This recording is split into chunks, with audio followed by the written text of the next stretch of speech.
మా పనంతా అయిపోయిందమ్మా. ఈ నెల జీతం ఇస్తావా? ఇంట్లో సరుకులు కూడా ఏం లేవమ్మా. ఈరోజు శుక్రవారం ఉంది, రేపు ఇస్తలే.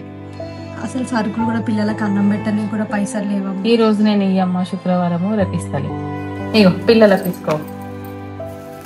సరే అమ్మా.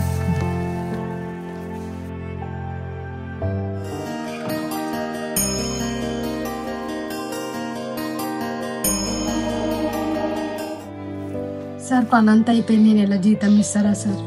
ఇవాళ లేదమ్మా, ఒక 2 రోజులు అయినాక ఇస్తాను. సార్ ఖర్చులకు కూడా పైసలు లేవు సార్, ఇవ్వండి సార్. ఇప్పుడు లేవమ్మా, ఒక 2 రోజులు ఆగంగా నేనే ఇస్తాను.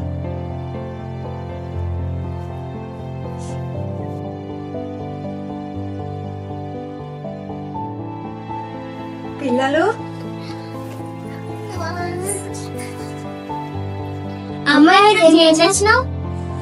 కళ్ళు మూసుకోర్రి. ఇదిగో నీకొకటి అక్కకోటి.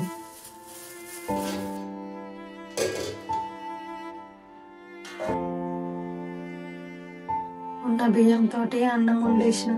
పిల్లలకి ఇది సరిపోతుందో సరిపోదో. సేటోళ్ళేమో పైసలు ఇవ్వమంటే ఇయ్యలేరు. పిల్లలు ఎంత ఆకలితో ఉన్నారో ఏమో.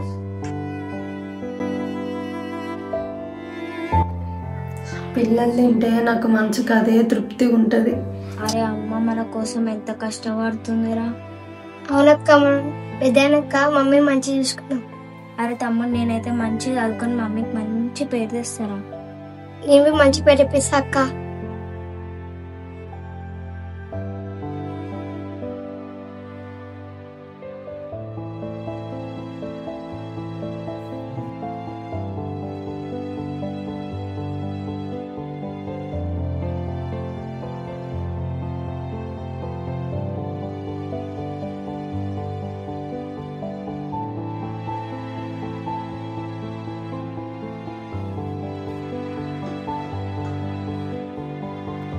ఏంటి పిల్లలు అన్నం తినలేదా?